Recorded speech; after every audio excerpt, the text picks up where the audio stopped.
our next guest.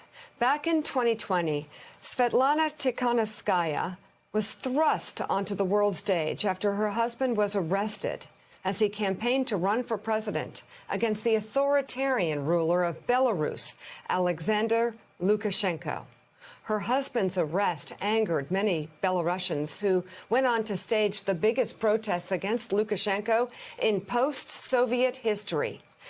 Tikhanovskaya took her husband's place on the ballot. She's a mother of two, and she took his place and galvanized her fellow citizens who overwhelmingly took her side against the regime.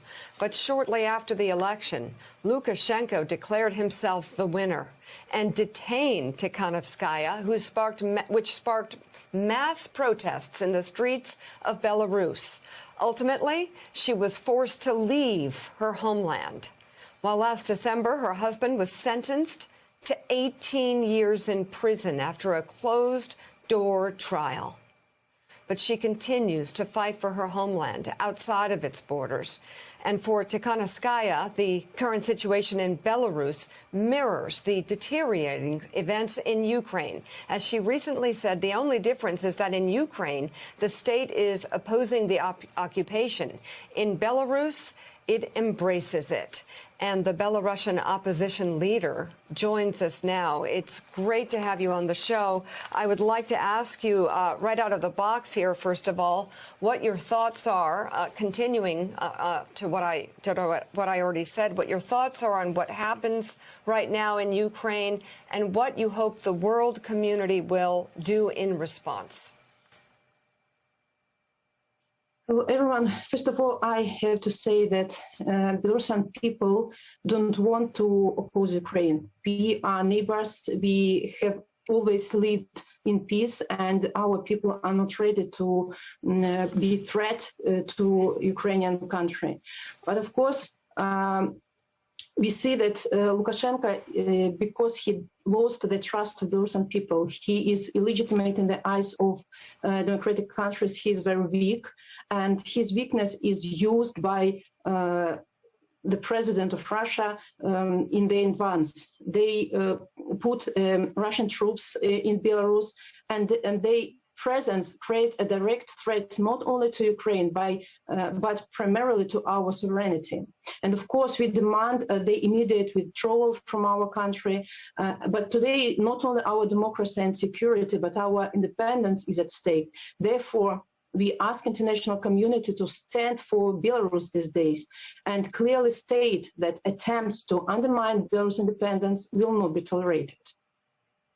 So Russian troops were due to leave Belarus on Sunday, but the country's defense minister announced over the weekend that 30,000 Russian soldiers would remain indefinitely. What is your response to that? We see that regime isn't controlling situation at the moment because the Minister of Foreign Affairs told that yes, Russian troops will leave Belarus, and next day illegitimate president of Belarus told, I have to communicate with the Kremlin and then we will decide. So it seems that he doesn't control the situation, and he lost, he lost this opportunity to make decisions by himself. Are you in any contact with your husband? And what kind of support are you getting from around the world? In Belarus, relatives can communicate with their imprisoned beloved only through the lawyers. And, it's very limited information about the state of health, about maybe necessary things they need, and that's it. No intimacy between communication between lawyers and prisoners. So the conditions in prison for our beloved are very tough.